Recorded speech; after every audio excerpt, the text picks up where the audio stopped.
फिल्मी झरोखा के नए एपिसोड्स को देखने के लिए सब्सक्राइब का बटन दबाएं। हर रोचक किस्से की जानकारी के लिए घंटी के बटन को भी जरूर से दबाएं। देखते रहें फिल्मी झरोखा। फिल्मी झरोखा के इस एपिसोड में आपका बहुत बहुत स्वागत। मैं तरुण व्यास और आपको यहाँ दिखाता हूँ सच्ची और अच्छी best interesting fact of Bollywood. आज जो फैक्ट आपके पास लेकर आया हूँ वो है ऐसी अभिनेत्री और गायिका का किस्सा जिसके माता पिता को और भाई को कत्ल कर दिया गया था। आप सोच रहे होंगे कि वो कौन है, तो आपको बताऊं वो हैं टुनटुन उर्फ उमा देवी। जानिए सारी बात इस एपिसोड में। टुनटुन नाम मिला था फिल्मी दुनिया से, लेकिन असल जिंदगी में बचपन में जो नाम रखा गया था वो था उमा देवी खत्री। इनका परिवार एक खुशहाल परिवार था, लेकिन जैसे ही टुनटुन 2.5 साल की हुई तब जमीन जायदाद के चक्कर में रिश्तेदारों ने इनके माता पिता की हत्या कर दी थी। जमीन जायदाद के इस खूनी खेल में बचे तो सिर्फ 2 बच्चे, 9 साल की उम्र का हरी और उसकी छोटी बहन 2.5 साल की उमा। दोनों बच्चों के सर से माँ बाप का साया छीन लिया गया, लेकिन उमा की जिंदगी में अभी इससे भी ज्यादा परेशानियां आना बाकी थीं। जब 5 साल की हुई तब उन्हीं खूनी रिश्तेदारों ने इनके बड़े भाई हरी को भी मौत के घाट उतार दिया।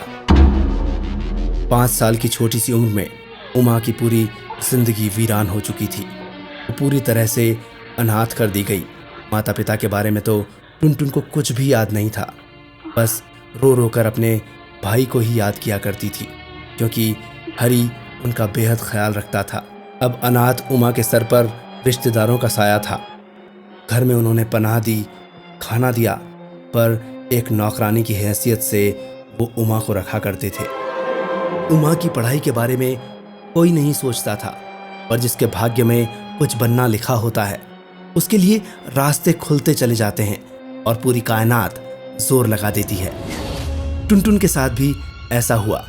जैसे ही टुनटुन यानी उमा देवी थोड़ी बड़ी हुई तो इनका एक दोस्त बन गया, और वो दोस्त ऐसा था जो बड़ा सुकून देता, खुशी देता और हमेशा गुनगुनाने के लिए कहता था।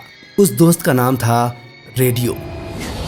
रेडियो पर अक्सर गाने सुनती थी और गुनगुनाया करती थी, और गीतों से तो ऐसा प्रेम हो गया था कि संगीतकार कौन है, गायक कलाकार कौन है, इसके साथ साथ ही गीतकार के नाम भी याद कर लिया करती थी टुनटुन। लेकिन सामाजिक परिवेश में उमा को रिश्तेदारों ने नौकरानी से ज्यादा कुछ भी नहीं समझा। अक्सर वो सभी रिश्तेदार इन्हें अपने घर में काम पर बुलाया करते थे। हमारी उमा ही को देखो, बेचारी की न माँ न बाप, शुरू से अपने मामा के पास रहती थी। अब कि मैं घर गई तो साथ ले आई। कोई शादी होती या कोई फंक्शन होता तो नौकरानी के तौर पर इन्हें एक दूसरे के घर भेज दिया जाता था। हैं? आप लोगों ने खाना भी शुरू कर दिया और बिटिया तो अब तक आई नहीं।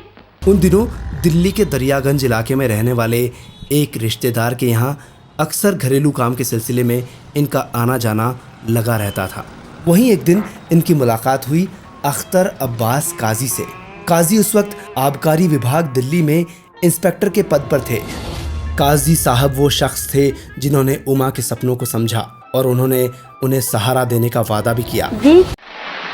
लेकिन परिस्थितियां ऐसी बनी कि काजी साहब को लाहौर की तरफ रुख करना पड़ा, और दूसरी ओर उमा देवी का फिल्मों में गाना गाने का सपना अब धीरे धीरे जुनून का रूप लेने लगा था। और उस वक्त इस दीवानगी को पूरा करने में साथ दिया एक दोस्त ने। ये दोस्त दिल्ली में रहा करती थी और वहीं नौकरी किया करती थी, और कुछ फिल्म इंडस्ट्री के लोगों के साथ उस दोस्त की जान पहचान भी थी। उमा देवी ने जब उससे बात की तो उस दोस्त ने उमा देवी को मिलवाया डायरेक्टर नितिन बोस के असिस्टेंट हुसैन से। साल था 1946।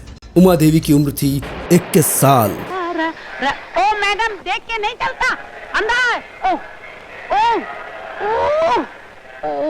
ओ माय गॉड, ये रेलवे वाला किराया पूरा लेता है, दरवाजा आधा बनाता है आधा। Never mind. वो गांव से भागकर बंबई आ गई अपने फिल्मी सफर को पूरा करने के लिए। अगर आप टुनटुन की जिंदगी के बारे में पूरी तरह से जानना चाहते हैं तो ऊपर दिए गए वीडियो लिंक पर आप क्लिक करें और जानें टुनटुन की बायोग्राफी। आशा है आपको हमारा ये एपिसोड पसंद आया होगा। ऐसे ही एपिसोड आप तक हम लेकर आते रहेंगे, लेकिन उसके लिए आपको हमारा चैनल सब्सक्राइब करना है। ज्वाइनिंग फीस नहीं है, बिल्कुल फ्री है, इसलिए बेझिझक आप सब्सक्राइब बटन पर क्लिक करें और साथ ही उसके पास घंटी का बटन है उसे भी क्लिक करें ताकि सारे एपिसोड आप तक आसानी से पहुंच जाएं। अब आज्ञा दीजिए तरुण व्यास को और मेरी तरह डूबे रहिए बॉलीवुड के प्यार में।